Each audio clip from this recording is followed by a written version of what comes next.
मैं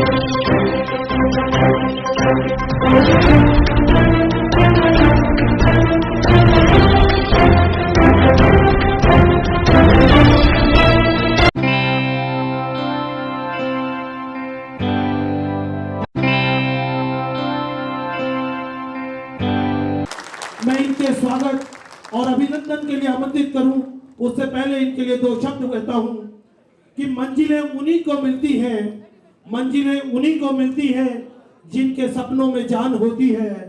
पंखों से कुछ नहीं होता, हौसलों से उड़ान होती है। देश के विकास को नई उड़ान देने वाले माननीय अश्विनी वैष्णव जी का हार्दिक स्वागत, अभिनंदन।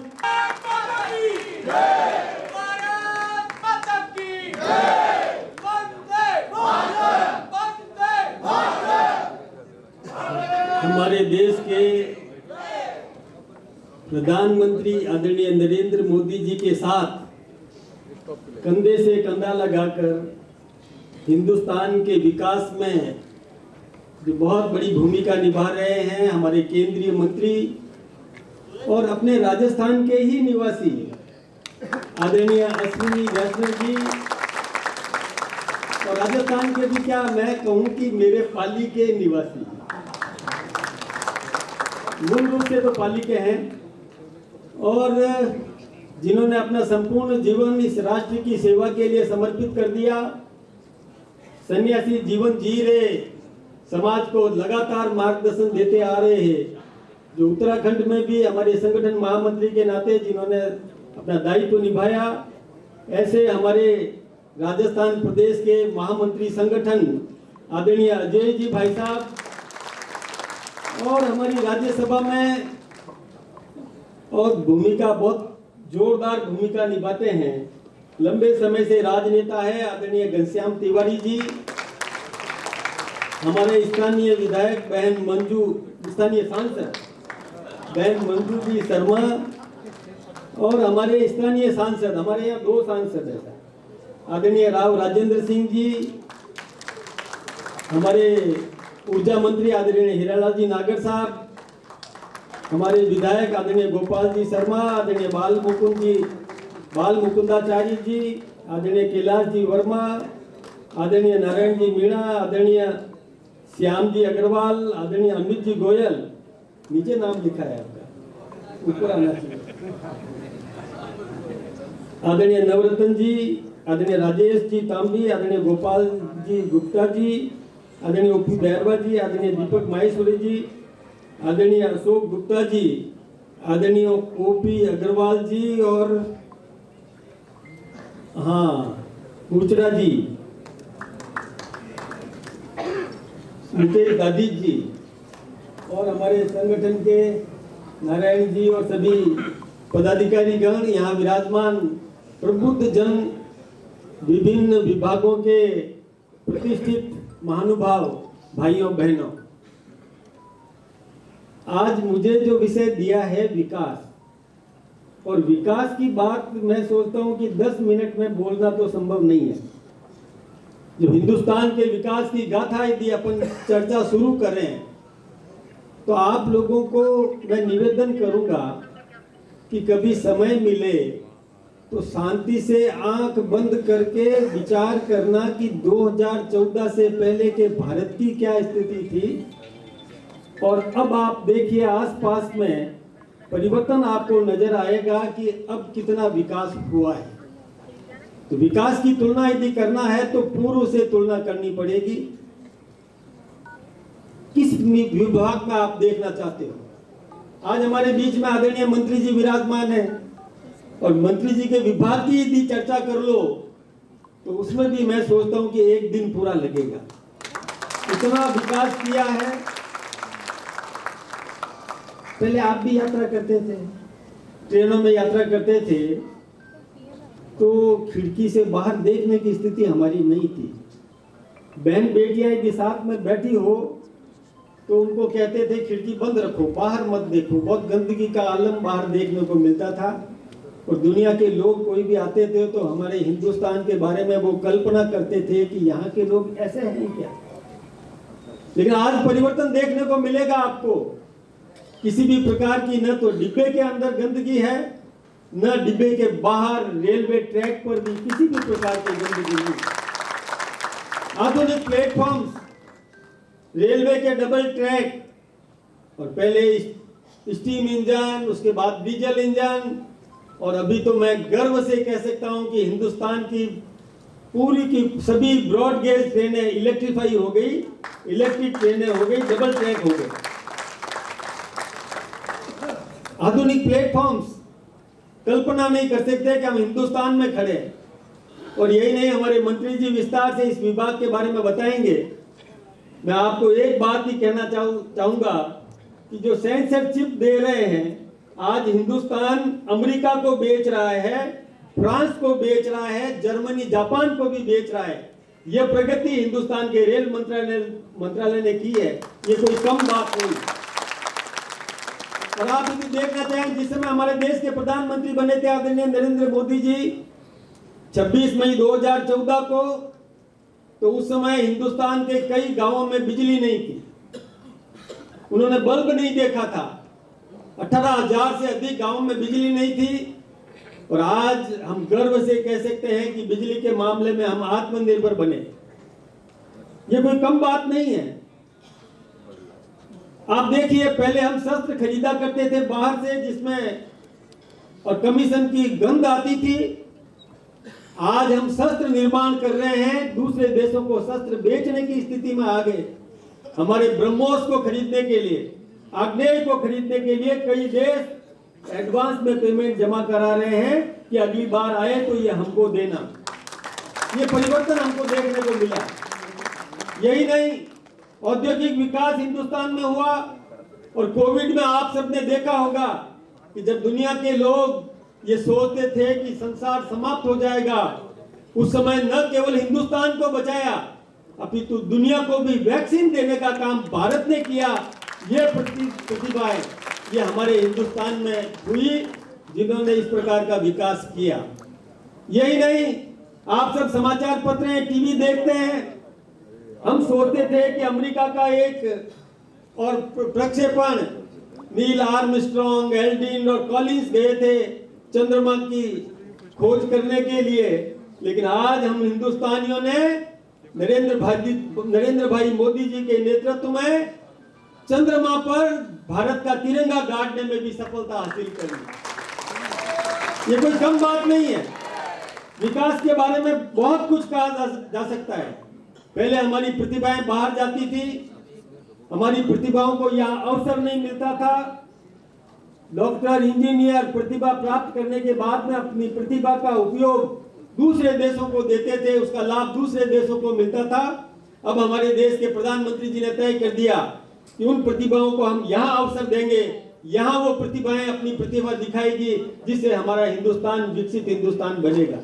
हमने कहा कि come in India, make in India की तर्ज पर विदेशी निवेशकों को हमने आमंत्रित किया, यहाँ पर आकर के वो अपनी प्रतिभाएं दिखाए, यहाँ निवेश करे, उनको सुरक्षित वातावरण देने का काम किया, उनको सुरक्षा प्रदान की, सुविधाएं प्रदान की, ताकि वो हिंदुस्तान के विकास में अपना योगदान दे सके। इस प्रकार के अवसर हमने यहाँ पर दिए। आप जानते हैं कि हिंदुस्तान ने कई मामलों में, जैसे जनधन खाता, ये सब आपने पढ़े होंगे, देखे होंगे, इसलिए मैं लंबी चौड़ी बात नहीं करूं। हमारे मंत्री जी को बोलना है, लेकिन थोड़ा विचार तो करना पड़ेगा कि पहले की स्थिति क्या थी।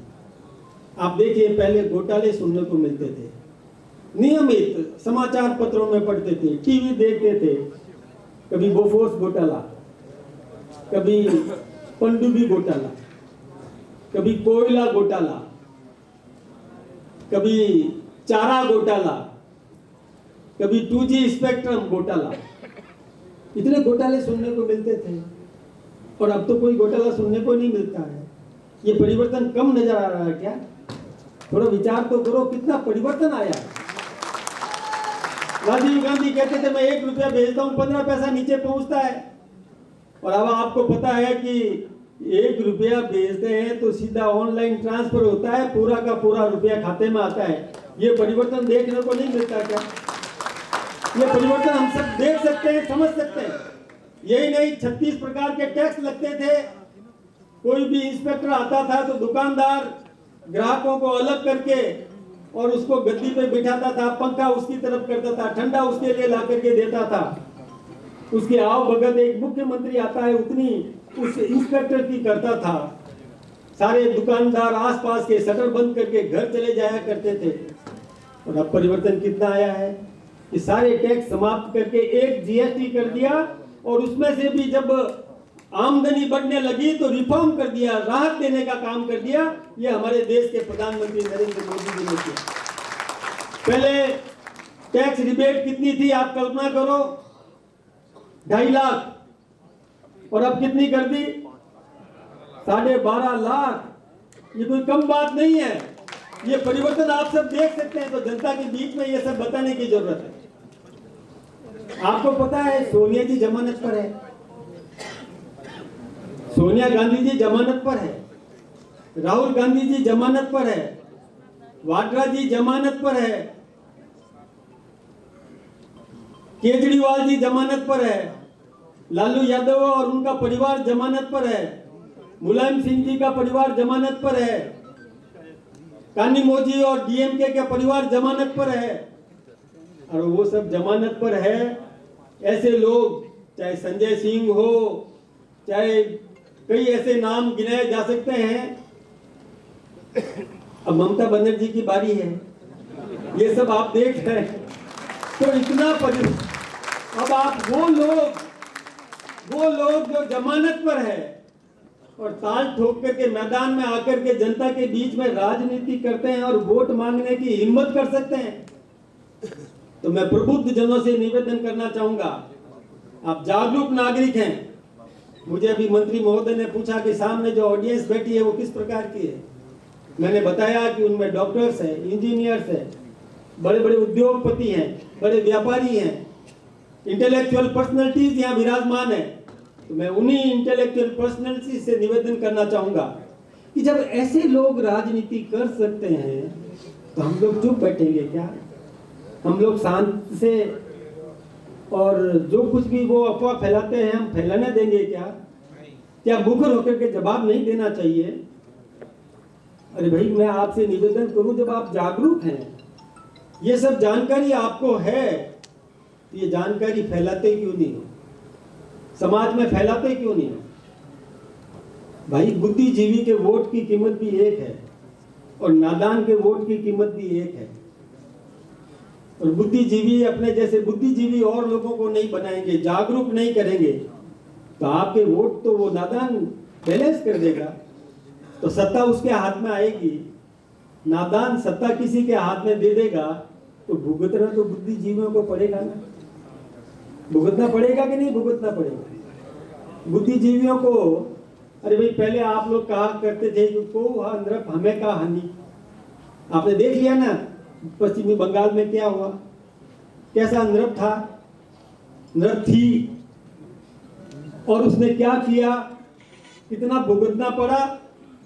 इसलिए अब वो समय नहीं है कि को नृप हमें का हानि। नृप का मतलब शासक नियम बनाता है, नीतियां बनाता है, और उन नीतियों को सबको भोगना पड़ता है। इसलिए यह तय करो कि शासक कौन होना चाहिए, किस प्रकार का होना चाहिए, जो राष्ट्र सर्वप्रथम माने, नेशन फर्स्ट की भावना रखे, राष्ट्र के प्रत्येक व्यक्ति को समृद्ध सुदृढ़ करने की कामना करे, भारत की प्रतिष्ठा बढ़ाने का काम करे। ऐसे नेतृत्व को ताकत देने का काम बुद्धिजीवियों का है, नादान का नहीं है। ये हम सबको समझने की जरूरत है। तो बुद्धिजीवियों को यह तय करना पड़ेगा कि जो नादान है उस नादान को भी जागरूक करो, उसको भी जागृत करो, क्योंकि आप तो समझदार हैं, लेकिन केवल समझदार हो जाना पर्याप्त नहीं है। लोकतंत्र है और लोकतंत्र में बहुमत से शासन मिलता है, पावर मिलता है, और पावर से ही नीतियां बनाई जा सकती है। आप लोग बैठे बैठे बुद्धिजीवी सोचते रहेंगे कि क्या हो रहा है, ये क्या हो रहा है देश में, क्या हो रहा है, और दुखी होते जाओगे।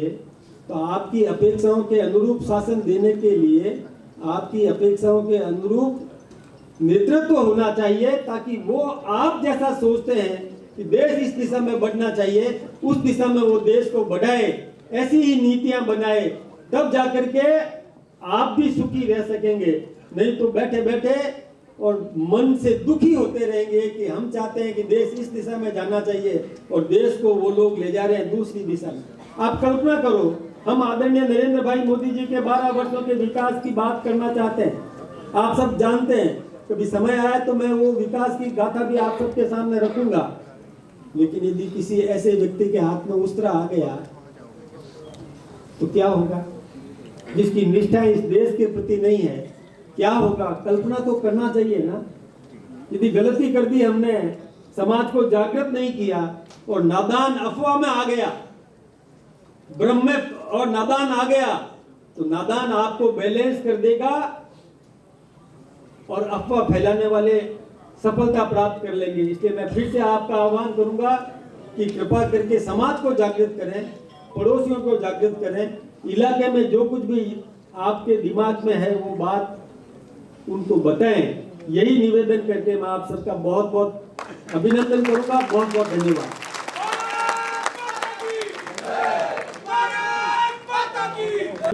कि आप पधारें और हम सबको मार्गदर्शित करें। आदरणीय दीपक जी माहेश्वरी, आप सब लोग तालियों से डॉक्टर साहब का स्वागत करें, अभिनंदन करें।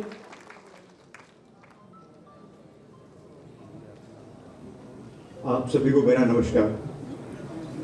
मंच पर विराजमान माननीय गृहमंत्री, बीजेपी के प्रदेश अध्यक्ष, मंच बहुत सारे विधायक, सांसद और गणमान्य व्यक्ति, मैं यहाँ पर एक ऐसे इंस्टीट्यूट को रिप्रेजेंट करता हूँ।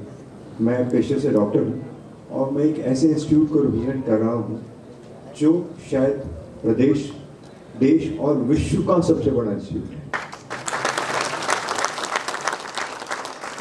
हमारे पास ऑलमोस्ट 10,000 बेड है। हमारा ओपीडी करीब 1 करोड़ के पास पहुँच रहा है। तो मोदी जी के किए प्रयासों से मैं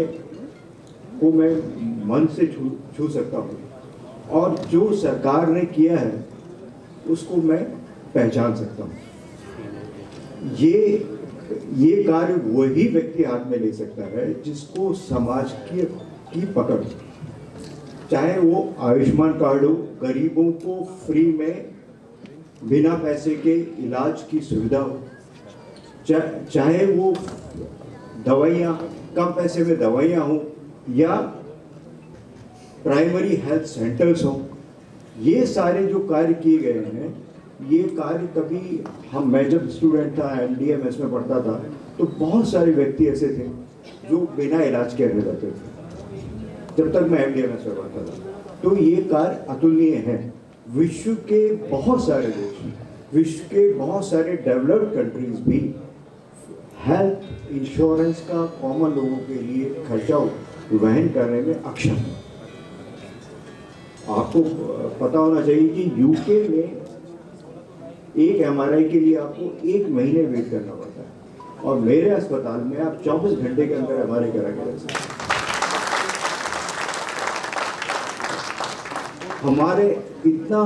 हमारा इंस्टीट्यूट पूरे नॉर्थ इंडिया को देखता है, तो यहाँ की सरकार के सहयोग से हमने बहुत सारी योजनाएं यहाँ शुरू की हैं। हमने हेल्थ कार्ड, जो आयुष्मान कार्ड था, उसकी पोर्टेबिलिटी शुरू कर दी है, क्योंकि पूरे नॉर्थ इंडिया से पेशेंट्स हमारे आते हैं, तो वो यहाँ आकर भी फ्री अपने इलाज के पैसे उनको लगाने की आवश्यकता नहीं है। लेकिन ये जो कार्य हो रहे हैं ये बहुत दूरगामी है, क्योंकि स्वास्थ्य के साथ हर व्यक्ति जुड़ा हुआ है। तो मैं इन कार्यों के लिए माननीय प्रधानमंत्री जी का नमन करता हूं और मैं ये उम्मीद रखता हूं कि हम इसी पेज से आगे बढ़ते रहें। धन्यवाद।